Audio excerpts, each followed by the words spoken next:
છોટાઉદેપુર જિલ્લાના અંતરિયાળ ડુંગરાળ વિસ્તારમાં વિકરાળ આગ ભભૂકી ઉઠી હતી। આ આગ ઉપર કાબૂ મેળવવાના પ્રયાસો હાથ ધરવામાં આવ્યા હતા। છોટાઉદેપુર જિલ્લાના અંતરિયાળ વિસ્તારના ડુંગરોના જંગલ વિસ્તારોમાં ભેદી સંજોગોમાં આગ ભભૂકી ઉઠી હતી। જોતજોતામાં જંગલમાં લાગેલી આગે વિકરાળ સ્વરૂપ ધારણ કરતા વન વિભાગના કર્મચારીઓ ઘટના સ્થળ પર દોડી આવ્યા હતા। જોકે વન વિભાગના કર્મચારીઓએ આગ ઉપર કાબૂ મેળવવા માટેના પ્રયાસો હાથ ધર્યા છે, પરંતુ આગ કાબૂ બહાર નીકળી ગયેલી હોય કર્મચારીઓ દ્વારા સતત આગ ઉપર કાબૂ મેળવવા માટેના પ્રયાસો હાથ ધરવામાં આવી રહ્યા છે।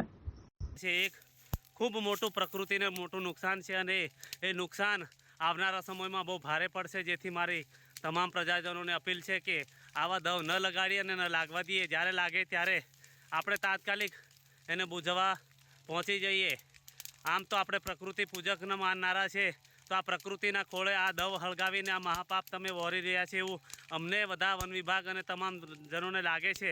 જેથી પ્રકૃતિ પ્રેમી હોય, જંગલો પ્રત્યે લાગણી હોય અને પોતાનું જંગલ માનનારા હોય તો આવા જંગલોને ના સળગાવશો એવી મારી તમને સૌને રેન્જ ફોરેસ્ટર ઓફિસર છોટાઉદેપુર અને જિલ્લા વન વિભાગ છોટાઉદેપુર તરફથી તમને નમ્ર અપીલ છે કે દવ ન લગાવીએ અને ન લાગવા દઈએ।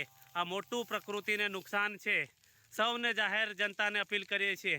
હાલ અમે આ લાઈવ તમને દ્રશ્યો બતાવી રહ્યા છે કે કેવી રીતે પ્રકૃતિને નુકસાન થઈ રહ્યું છે, જેથી ફરીથી તમને સર્વે જનોને હું અપીલ કરું છું કે આવો દવ ન લગાડીએ અને ન લાગવા દઈએ।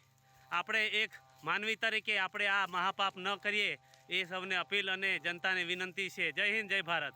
છોટાઉદેપુર વન વિભાગ છોટાઉદેપુર જિલ્લાના જંગલોમાં રહેતા અને જંગલોની આજુબાજુ ગામમાં રહેતા તમામ પ્રજાજનોને લોકોને અમે અપીલ કરીએ છીએ કે હાલ મવડાની સિઝન ચાલતી હોય, મવડાના ફૂલ પડતા હોય ત્યારે આપણે પાન ન સળગાવીએ અને પાન સાવરણાથી દૂર કરી અને નીચે પડેલા મવડા વીણીએ।